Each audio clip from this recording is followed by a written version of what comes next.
네, 그러면 오늘 우리에게 주신 하나님 말씀 함께 보도록 하겠습니다. 에베소서 3장 1절에서 7절 말씀입니다. 에베소서 3장 1절에서 7절 말씀, 제가 한 절, 여러분이 한 절 교독하도록 하겠습니다. 제가 먼저 읽도록 하겠습니다. 이러므로 그리스도 예수의 일로 너희 이방인을 위하여 갇힌 자 된 나 바울이 말하거니와,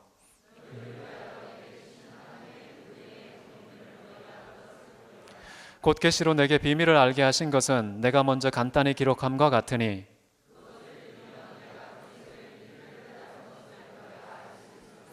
이제 그의 거룩한 사도들과 선지자들에게 성령으로 나타내신 것 같이 다른 세대에서는 사람의 아들들에게 알리지 아니하셨으니,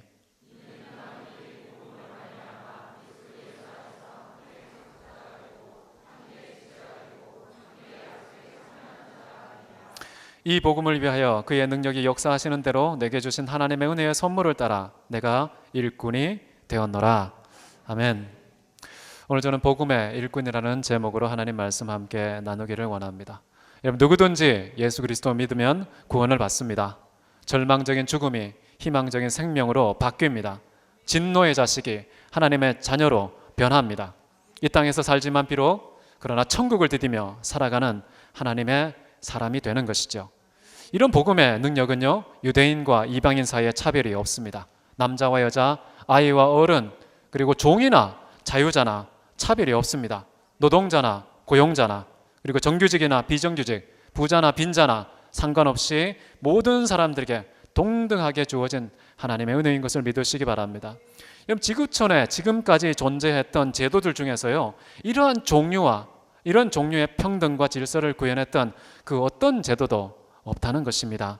하지만 복음에는 하나님의 능력이 나타나서 모든 믿는 자들에게 그리스도 안에서 하나님의 동등한 자녀로 거듭나고 동등한 한 가족으로 우리가 하나가 된다는 것이죠. 참으로 놀라운 일입니다. 이러한 일 때문에 바울은 특별히 1절에 보시면요, 이방인을 위하여 그리스도 예수의 사로잡힌 자, 곧 포로가 되었다라고 말하고 있습니다. 여러분, 자신이 하나님의 집을 세우는 일에 충성된 예수님의 종이 되겠다는 이런 선언이 지금 읽은 1절 말씀이 되는 것이죠. 여러분, 실제로요, 바울은 감옥에 갇혀 있습니다. 지금 에베소서 쓰고 있는 상황이 어디냐면요, 감옥에 갇혀서 죄수의 신분으로 붓을 들고 있는 상황이거든요. 실제로 사잡혀 있는데 그는 단순히 물리적인 감옥에 투옥된 죄수의 신분이라고 말하지 않고요, 그리스도 예수의 사로잡힌 자, 바로 예수님의 포로가 되었다고 말하는 것이죠. 여러분, 혹시 광곡이 깃기 전에 시문이라는 사람이 시를 쓴 게 있는데요, 그날이 오면 혹시 아십니까? 제가 한 대목을 잠깐 읽어드리겠습니다. 그날이 와서, 오 그날이 와서 육조 앞 넓은 길을 울며 뛰며 뒹굴어도 그래도 넘치는 기쁨에 가슴이 미어질 듯하거늘 드는 칼로 이 몸의 가죽이라도 벗겨서 커다란 북을 만들어 들쳐매고는 여러분의 행렬에 앞장을 서오리다. 이런 말을 했습니다. 정말 광복만 된다면요, 국권만 회복될 수 있다면, 그날이 온다면 내 몸의 가죽을 벗겨서 그것으로 북을 만들어서 온 동네에 소식을 전파하는 그런 북이 되더라도 괜찮겠다, 이런 말을 한 것이죠. 지금 사도 바울은 뭐라고 얘기하고 있습니까? 하나님의 복음을 위해서라면, 그 복음으로 인해서 죽어가는 영혼이 살아날 수 있다면, 절망 가운데 있는 사람이 새로운 희망을 얻을 수 있다면, 이 땅에 살아가고 있지만 천국의 시민으로 거듭날 수 있다면, 그 일을 위해서는 내가 죄수가 되어도 포로가 되어도 어떠한 핍박과 조롱을 당해서 이 만물의 찢기가 된다 할지라도, 그럼에도 불구하고 저는 기쁨으로 그 길을 가겠습니다. 이런 외침이 사도 바울의 선언인 것입니다. 여러분, 포로가 된다는 말, 능동태입니까? 수동태입니까? 수동태죠. 사로잡히는 거니까요. 이 능동적인 것이 아니고 수동적인 것입니다. 그런데 그럼에도 불구하고 사도 바울은요, 단순히 예수 그리스도의 포로가 된다는 것이 억지로 강요에 의해서 떠밀린 그런 신분이 아니라 자발적으로 침노하며 기쁜 마음으로 그런 신분을 취득하고 있다는 사실을 우리가 확인할 수 있습니다. 빌립보서 3장을 보면 예수님께 대해서 사도 바울이 이런 마음을 표합니다. 오직 그리스도 예수에게 사로잡힌 바 된 그것을 내가 쫓아가노라. 참 특이한 것을 쫓아가고 추구하죠. 무엇을 추구한다고요? 복이 아닙니다. 승진이 아닙니다. 출세가 아닙니다. 건강도 아니죠. 참 특이한 걸 요청합니다. 예수 그리스도에게 사로잡힌 그것을 내가 일평생 쫓아가겠다. 지금 이런 말을 하고 있는 것이죠. 자기의 유익이 되는 거, 자기에게 복이 되는 거, 자기에게 소득이 될 만한 플러스 요인을 추구하는 게 아니라 이런 것들을 구하고 있다는 것입니다. 물론 사도 바울도 한 가지 구한 적이 있습니다. 자기 몸에 박혀 있었던 그 가시, 이 가시 좀 빼내 주십시오, 제거해 주십시오, 이런 기도를 했었죠. 3번 했습니다. 딱 3번 했습니다. 근데 3번 했을 때 하나님의 응답이 있었죠. 뭐라고 말씀하십니까? 내 은혜가 너에게 족하다. 그 다음 어떻게 했습니까? 족하지 아니합니다. 인상을 구기면서 악착같이 변론을, 대립각을 세운 게 아니에요. 아멘 하고서 거기서 멈췄습니다. 사단의 가시, 정말 내 몸에 있는 이 가시, 하나님께서 은혜가 족하다고 판단 내리신 거라면 얼마든지 일평생 짊어지고 가겠습니까? 여러분, 우리 몸에 암덩이가 있습니까? 우리 몸에 질병이 있습니까? 정말 오랫동안 지속된 고질적인 병이 있습니까? 하나님께 그렇게 기도해도 두셨다면요, 그냥 짊어지고 가십시오. 하나님께서 그런 연약함조차 우리 김정호 장로님 기도해 주신 것처럼 복음의 능력으로 쓰실 것입니다. 복음의 수단으로 삼으실 것입니다. 그런 아픔이 내게 역사하지만 그 아픈 역사가 상대방에게는 구원과 희망의 역사로 나타나게 될 것입니다. 그래서 우리 연약한 거 부끄러워하지 마십시오. 사도 바울처럼 오히려 내가 자랑하리니 나의 연약한 것만 자랑하겠다, 이런 사도 바울의 태도로 살아가는 저와 여러분 되시기를 바랍니다. 예수 그리스도에게 사로잡힌 바 된 그 종, 바로 포로가 되었다는 것, 이것이 억울함을 당하는 게 아니라요, 내가 수동적으로 당하는 것이 아니라요, 강제나 강요에 의해서 이루어진 그 신분이 아니라 침노하고 있습니다. 그것을 추구하고 있습니다. 참 놀랍지 않습니까? 이런 불가불 우리에게 주어진 것을 능동적으로 기뻐하며 자발적인 선택을 따라서 이루어가고 받아들이는 이런 태도가 사도 바울의 태도였다는 것이죠. 이것이 다른 곳에서 좀 나오는데요, 고린도전서 9장 16, 17절에 보면 이런 말씀이 나옵니다. 우리 같이 한번 읽어볼까요? 시작. 내가 복음을 전할지라도 자랑할 것이 없음은 내가 부득불할 일임이라. 만일 복음을 전하지 아니하면 내게 화가 있을 것이로다. 내가 내 자의로 이것을 행하면 상을 얻으려니와 내가 자의로 아니한다 할지라도 나는 사명을 받았노라. 복음을 전파하는 게 뭐라고 그랬습니까? 부득불의 필연적인 일이라고 나옵니다. 필연성이니까 내가 능동적으로 하는 겁니까? 아니면 수동적으로 받아들여야 하는 것입니까? 수동적으로 받아들여야 되죠. 부득불, 필히, 불가피하게 해야 될 일이 하나님 말씀을 전파하는 일이라고 나와 있습니다. 근데 그 다음 절 보시면 이렇게 나오죠. 내가 자의로 이것을 행한다, 이렇게 얘기합니다. 이 한국말 번역이 조금 이상해서 그런데요, 여기에 포인트는 뭐냐 하면 부득불 해야 될 필연적인 일이고 수동적으로 주어진 과제요 소명이지만, 그러나 그럼에도 불구하고 그것을 대한 나의 태도는 뭐라고요? 자유로운 선택을 따라서, 자발적인 의지를 따라서 내가 이것을 받아들이고 수행합니다. 이런 태도가 참 지혜로운 것입니다. 대학생들 시험 보셔야죠. 부득불 보셔야 됩니다. 시험 나 싫어 라고 제껴버리면 큰일 나죠. 부득불 해야 되는 이 중간고사, 여러분 어떻게 하면 되겠습니까? 즐거이, 자원하는 마음으로, 자발적인 의지를 따라서 할렐루야까지는 아니어도 기쁜 마음으로 받아들여서 신나게 시험 보시기 바랍니다. 이게 가장 행복한 사람이에요. 나중에 여러분 이렇게 취업해 보세요. 가는 곳마다 부득불 해야 될 일들이 엄청 많습니다. 그때마다 어떻게 하면 되겠습니까? 억지로 떠밀려서 강요된 그런 일을 하지 마시고요, 자발적으로 기뻐하는 의지를 따라서 실컷 누리는 방식으로 일하시기 바랍니다. 그게 진짜 지혜로운 사람이에요. 그렇지 않으면 늘 뭘 해도 숙제하는 인생, 늘 강요된 인생, 타인에 의해서 디자인된 그런 인생 살아갈 수밖에 없거든요. 여러분의 인생인데 왜 여러분이 못 살고 딴 사람에 의해서 강요되고 편집된, 학습된 그런 인생을 대신 살아갑니까? 억울하잖아요. 단 한 번밖에 없는 인생 자발적으로 사시기 바랍니다. 기쁨으로 사시기를 바랍니다. 사도 바울은 자기에게 주어진 직분이 있습니다.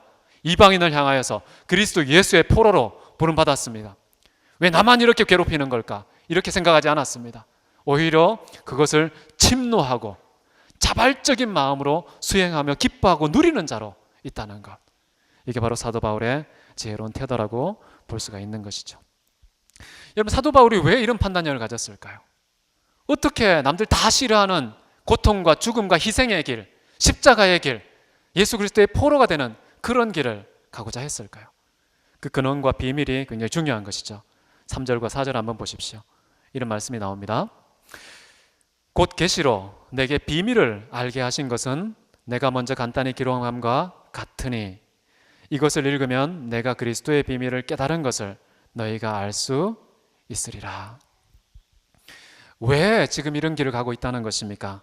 하나님께서 나에게 계시로 말미암아 깨닫게 한 내용이 있어서 그렇다는 것이죠. 그게 뭐라고요? 그리스도 예수의 비밀입니다. 여러분, 그리스도 예수의 비밀을 제대로 깨달은 사람은요, 예수 그리스도의 포로가 될 수밖에 없습니다. 여러분, 밭에 어떤 진주가 있다고 생각해 보십시오. 그 진주됨을 알아보는 사람이 있다면 어떻게 될까요? 그 진주에 사로잡힌 사람이 되어서요, 자기가 가진 모든 것을 다 던져서 그 밭을 사겠죠. 그 밭을 구해서 진주를 챙기는 사람이 될 것입니다. 근데 사도 바울은요, 하나님께서 주신 계시로 말미암아 무엇을 깨달았느냐? 그리스도 예수의 비밀을 깨달은 겁니다. 이 비밀을 깨달으니까 진주 중에 진주였던 것이죠. 보화 중에 보화였던 것입니다. 이것을 가만히 둘까요? 두지 않습니다. 그것을 반드시 챙겨야 말겠다는 것이죠. 그래서 복음을 위해서 살고요, 복음 때문에 고난을 받고요, 복음에 합당한 삶을 살아가는 판단을 가지고 살아가게 되는 것이죠. 복음을 잘 모르면요, 복음에 매달리지 않습니다. 관심도 없습니다. 끌리지도 않아요. 진짜 보화 중에 보화, 진주 중에 진주를 알아보지 못하는 인생, 얼마나 불쌍할까요? 사도 바울이 그리스도 예수의 노예가 되었다는 것, 포로가 되었다는 것, 이것은 기가 막힌 축복의 길이라는 것입니다. 정말 제대로 진주를 발견한 자의 행보는 이럴 수밖에 없다는 것이죠. 바로 계시로 말미암아 예수 그리스도의 비밀을 분명히 깨달았다는 것을 에베소 성도들도 앞에서 언급한 내용에 근거해서 깨달아 알고 있다는 그런 고백을 하는 것이죠. 5절을 한번 보시기 바랍니다. 우리가 어떻게 하면 하나님의 이 비밀, 그리스도 예수의 놀라운 비밀, 이것을 깨달을 수가 있을까요? 5절 한번 같이 읽겠습니다. 시작. 이제 그의 거룩한 사도들과 선지자들에게 성령으로 나타내신 것 같이 다른 세대에서는 사람의 아들들에게 알리지 아니하셨으니. 여러분, 이 놀라운 비밀이 어떻게 전달되냐 하면요, 선지자들 그리고 사도들이 기록한 이 성경 말씀을 통해서 깨닫게 된다는 것입니다.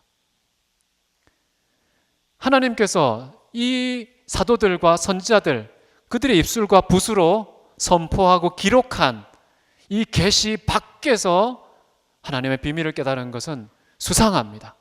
위험합니다. 잘못되고 왜곡된, 변질된 그런 복음일 수 있겠지요.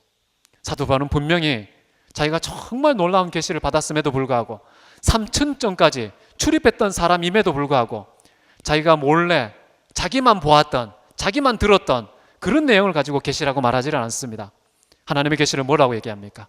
긴 역사 속에서 하나님께서 보내신 하나님의 사람들, 그들을 통해 선포하고 기록한 이 성경 말씀, 구약과 신약을 통해서 참된 복음의 메시지를 전달한다, 이렇게 이야기를 합니다.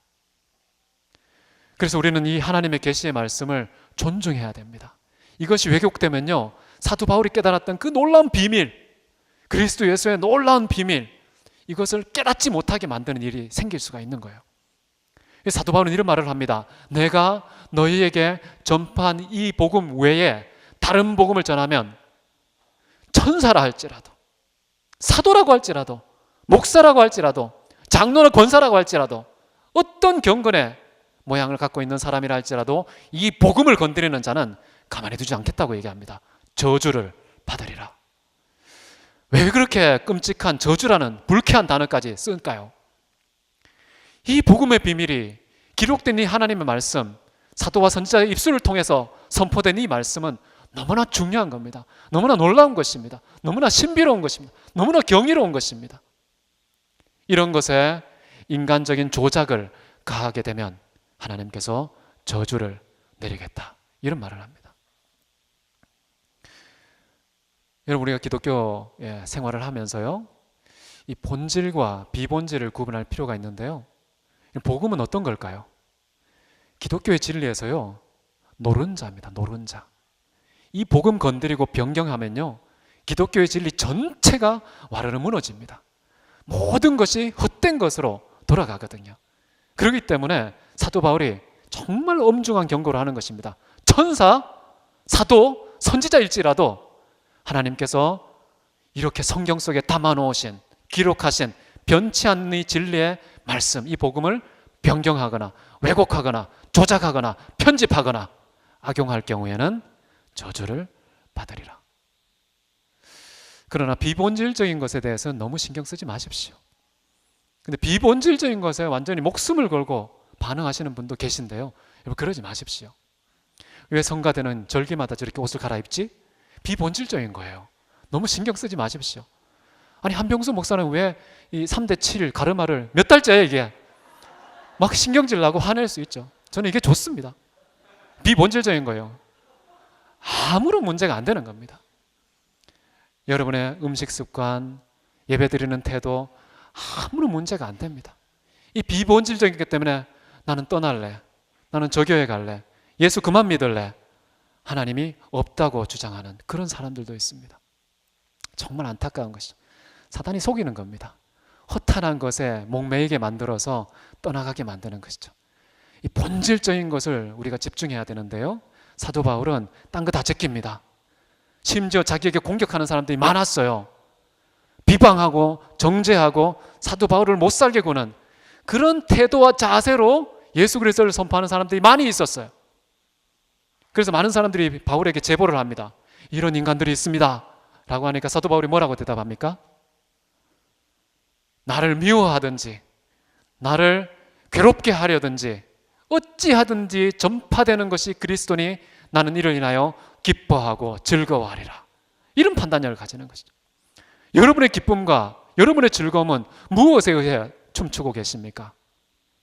제가 나한테 험담했어, 나를 째려봤어, 내 이름을 무시했어, 이것 때문에 발끈하지 마십시오. 하나님의 이름이 능멸되는 그곳에서 여러분 의로운 분노를 일으키시기 바랍니다. 하나님의 영광이 가려지는 그 현장, 주의 복음이 왜곡되는 그 자리 잠잠하지 마십시오. 입을 열어서 잘못됐다고 말할 수 있는 그런 진리의 수호자가 되시기를 바랍니다. 하나님의 진리, 하나님의 복음, 이것은 왜곡되면 안 됩니다. 그것이 인간적인 판단에 맡겨지는 순간 왜곡될 수밖에 없거든요. 그래서 인간의 망각과 조작과 왜곡이 틈타지 못하도록 변치 않는 그 진리를 이렇게 성경으로 기록해 두신 것입니다. 수천 년이 지났지만 지금도 우리의 손에서 읽혀지게 하신 것이죠. 이 말씀에 머무시기 바랍니다. 이 말씀을 가감하지 마시기 바랍니다. 해석학적으로 가감하지 마시고요, 실천과 삶에 있어서 가감하지 마시기 바랍니다.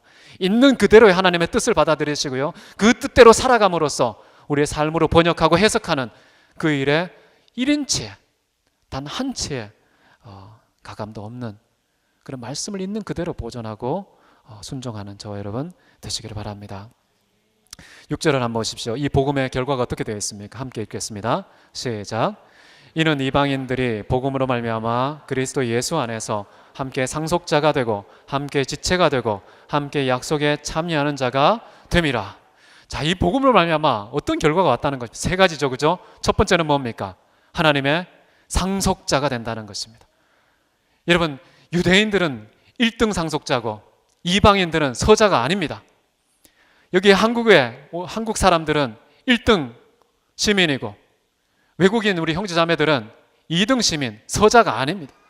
모두가 동등하게 하나님의 자녀이고요, 동등한 하나님의 상속자가 된다는 것입니다.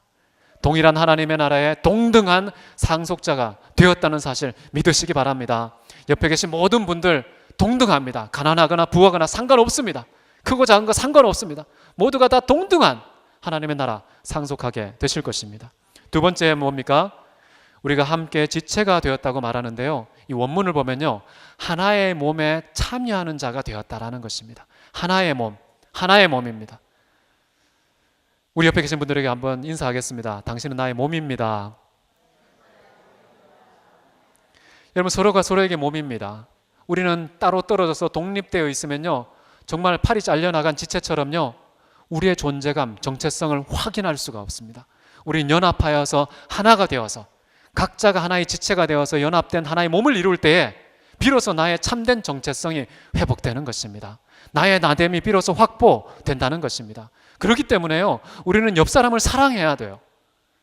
여러분, 나를 사랑하는 것은 나를 사랑하는 거 맞죠? 근데 옆에 있는 사랑하는 사람은 어떻게 됩니까? 남을 사랑하는 게 아닙니다. 우리는 몸이기 때문에요, 나를 사랑하는 것입니다. 왜냐하면 우리 전체가 하나의 몸으로서 자아의 연장된 나이기 때문에 그런 것이죠. 우리 모두가 나입니다. 우리 모두가 자기입니다. 우리 모두가 하나된 몸입니다. 그렇기 때문에 나를 사랑하는 것도 나를 사랑하는 것이지만요, 옆에 있는 형제 자매를 사랑하는 것도 나를 사랑하는 것입니다. 여러분, 믿으시기 바랍니다. 그래서 예수님께서 뭐라고 얘기합니까? 율법 전체가 가리키는 가장 중요한 내용으로서 내 이웃을 내 몸과 같이 사랑하라. 왜 그런 걸까요? 내 몸이니까 그런 거예요. 너희 몸이니까 너희 몸처럼 사랑해, 이렇게 말한 것입니다. 그냥 억지로 정말 나처럼 사랑하는 것이 강요된 이런 내용이 아니라요, 진짜 내 몸이니까요, 진짜 나의 존재의 일부니까요. 그렇기 때문에 친구, 형제, 이웃 사랑한다는 것은 곧 나 자신을 사랑한다는 거예요. 그런 하나님의 진리의 말씀이기 때문에요, 우리를 위한 말씀입니다. 너희는 내 몸처럼 사랑하라 서로를 했을 때에는 정말 우리를, 제대로 된 우리를 사랑하라는 것이죠.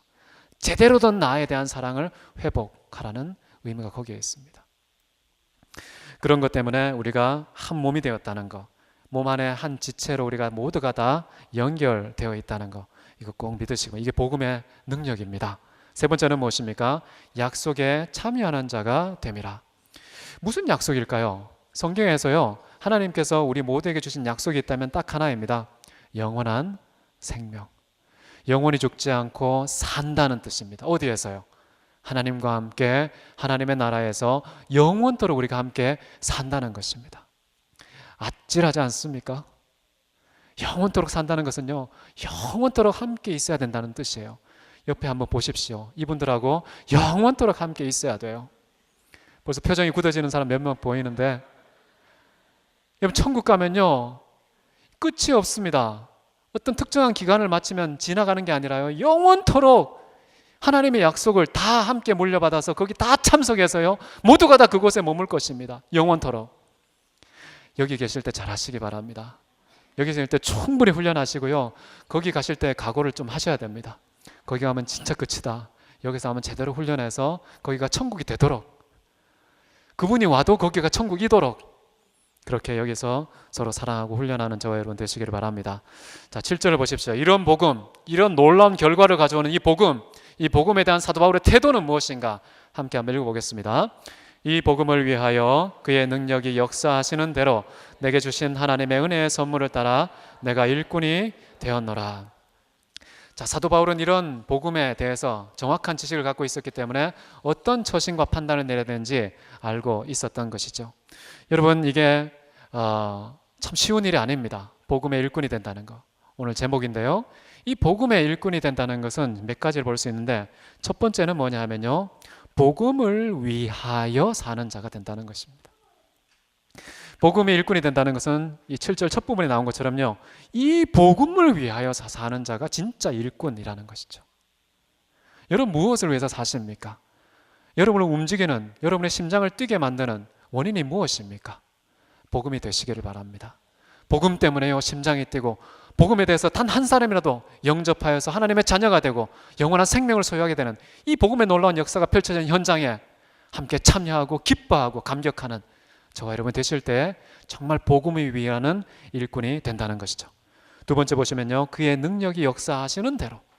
복음은요, 사람의 지혜와 능력으로 하지 않습니다. 오직 그의 능력에 의해서만 복음의 일꾼이 될 수 있습니다. 하나님의 역사가 임해야 비로소 복음의 증인이 될 수가 있는 것입니다. 오직 성령이 너희에게 임하시면 어떻게 된다고요? 권능을 받고 증인이 된다고 얘기합니다. 하나님의 복음에 능력 없이 복음의 증인으로 나설 때는 우리는 참된 복음의 증인이 될 수가 없는 것이죠. 성령의 능력을 받으시기 바랍니다. 성령이 역사하는 사람, 성령이 주장하는 그런 사람, 성령으로 말하고 성령으로 행동하고 성령이 공급하신 능력을 따라 섬기는 그런 사람이 될 때 진정한 복음의 증인 될 수 있다는 것입니다. 그리고 이런 말을 하죠. 하나님의 은혜의 선물을 따라 그렇게 되었다라고 얘기합니다. 이것은 다시 말하면요, 하나님의 은사를 말합니다. 하나님께서 우리 각자에게 맡겨두신 능력, 재능, 지혜, 소명 이런 것들이 있다는 것이죠. 오직 그것을 따라서 하는 것입니다. 그래서요, 남의 밥그릇 너무 신경 쓰지 마십시오. 여러분, 베드로와 요한 정말 서로에게 라이벌 아닙니까? 그런데 늘 베드로는 요한을 의식했어요. 왜냐하면 예수님이 너무 사랑하니까, 늘 가슴에 품고 있으니까 요한이 늘 궁금합니다. 그래서 마지막 날에 예수님께 묻습니다. 뭐라고 묻죠? 주를 사랑하는 저 제자는 어떻게 되겠습니까? 라고 물으니까 예수님께서 차가운 답변을 하시죠. 네 알 바 아니고 너는 나를 따르라. 너는 나를 따르라. 이렇게 얘기하죠. 신경 끄라고 얘기합니다. 우리 옆에 계신 분들하고 비교하지 마십시오. 라이벌 의식 가지지 마십시오. 하나님께서 우리 각자를 고유하게 부른 소명과 뜻과 의미가 있다는 거예요. 그게 충실할 때 복음의 일꾼이 되는 것입니다. 복음의 일꾼은요, 단 한 사람이 아닙니다. 우리 전체가 모여서 하나의 일꾼이 되는 것이거든요. 손은 손의 역할, 발은 발의 역할, 눈은 눈의 역할, 입은 입의 역할, 저마다 하나님께서 맡겨놓은 이 땅에서의 사명이 있습니다. 그 사명이 하나로 연합하여서 비로소 거대한 하나님의 일꾼이 된다는 것입니다. 이런 말씀을 정리하기 원합니다. 아니, 왜 이렇게 오늘 짧게 하나? 어제 야유회 가는 바람에 준비하는 시간이 짧았습니다. 그래서 제가 이렇게 같이 갔던 분들에게 어떡하죠? 너무 짧아서 제가 내일 말씀이 부실하면 어떡하죠? 그러니까 얼굴에 미소가 번지시면서요. 괜찮습니다. 다 양해합니다. 짧게 하셔도 괜찮습니다. 이런 유도성 질문을 답변을 하시길래 저도 짧게 하려고 작심하고 왔습니다. 여러분, 하나님의 복음의 비밀 깨달으시기 바랍니다. 이 말씀에 투철하게 정통한 사람이 되어서요, 이 기록된 계시의 말씀이 가르쳐주는 심장 뛰게 하는, 내 삶을 펄떡펄떡 뛰게 하는 그런 이 복음에 대해서 여러분 깨달으시기 바랍니다. 그러면요, 이 복음을 안 자는 더 이상 똑같이 살 수가 없습니다. 복음을 알기 전과 후가 완전히 달라지는 것이죠. 그래서 복음 때문에 살고요, 복음을 위하여서 살고요, 복음 때문에 고난을 받고요, 복음에 합당한 삶이 무엇인지 추구하는 삶 된다는 것입니다. 주님, 내가 주님의 포로가 되겠습니다. 이런 것을 자원하는 마음으로, 기뻐하는 마음으로 자원하게 되는 것입니다. 그리고 이 복음을 가지고 어떤 결과를 일으킵니다. 정말 수많은 사람이 하나님의 상속자가 되게 만들고요, 정말 하나의 몸에 거룩한 지체로 참여하게 만들고요, 하나님께서 만세전부터 우리에게 주신 약속, 그 약속이 성취되어서 영원한 생명을 함께 누리는 역사가 내가 거하는 곳마다, 출입하는 곳곳마다 그런 복음의 역사가 일어나게 될 것입니다. 여러분, 이 인에 일꾼이 되고 싶지 않으십니까? 저와 여러분 모두가 이런 놀라운 역사에 동참하는 복음의 일꾼이 다 되시기를 주의 이름으로 축원합니다. 다 같이 기도하시겠습니다.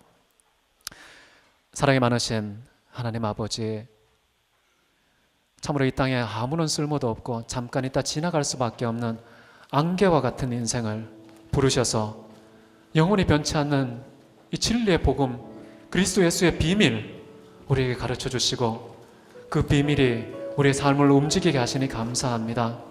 주님, 이 복음 때문에 영생을 얻는 일들, 하나님의 자녀가 나타나는 일들, 영원한 천국을 상속하는 일들이 온 땅 가운데 퍼져나갈 수 있도록 역사해 주옵소서. 이 일을 위하여서 우리가 일꾼으로 그리스도 예수의 포로가 되기를 작심하고 기뻐하는 마음으로 나아가기 원하오니 저희들을 받아 주시옵소서.